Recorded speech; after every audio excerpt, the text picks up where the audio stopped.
Qu'est-ce qui se passe? On vit 14 mois de fermeture sur 2 ans. On vit 14 mois de fermeture, donc tu sais, donc, de la fermeture liée à l'incendie, ensuite de la fermeture administrative liée au Covid.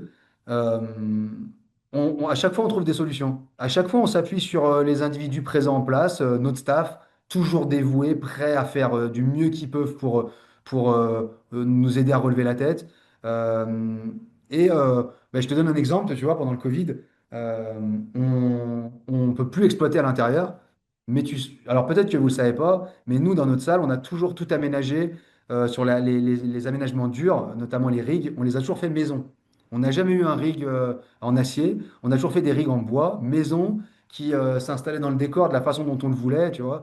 Et quand on n'a plus pu exploiter à l'intérieur, euh, moi, je me suis dit, on a réussi à faire un poste de 40 barres de traction sur lesquels les mecs se suspendent toute la journée. On va peut-être bien réussir à trouver 6 spots à l'extérieur, parce qu'à l'époque, c'était ça. Nous, on avait le droit d'exploiter à 6 personnes à l'extérieur.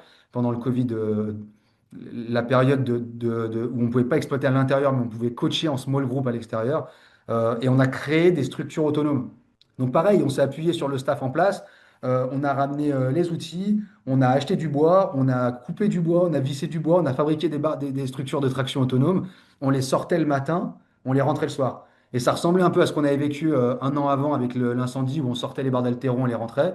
Sauf que cette fois-ci, j'ai envie de dire, l'incendie, on avait l'impression qu'on était vraiment les chats noirs du monde entier, parce que tout le monde exploitait sa salle quand nous on était dehors. Autant pendant le Covid, on s'est dit, bah, tout le monde est à la même enseigne en fait. On peut même pas se plaindre. Let's go, faut juste trouver une solution. Donc on s'est appuyé encore une fois sur les forces en présence et ça a super bien marché. Vous savez, on a fait un film de CrossFit Lyon sur les 10 ans de CrossFit Lyon et on documente énormément cette phase en fait d'incendie et de Covid parce qu'effectivement, ça a été un moment dur psychologiquement, physiquement.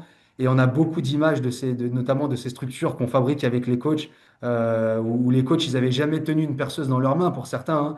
Et ils ont passé 3 mois à visser des poteaux. On a vendu du matériel à des particuliers et à d'autres box, hein. On a vendu du matériel homemade à certaines box qui voulaient exploiter en extérieur aussi. Donc voilà le type de mise en application qu'on a pu avoir pendant les périodes de fermeture. Ok. Et c'est à quel moment qu'il y a plusieurs salles qui arrivent et que tu commences à gérer plusieurs salles et créer plusieurs salles?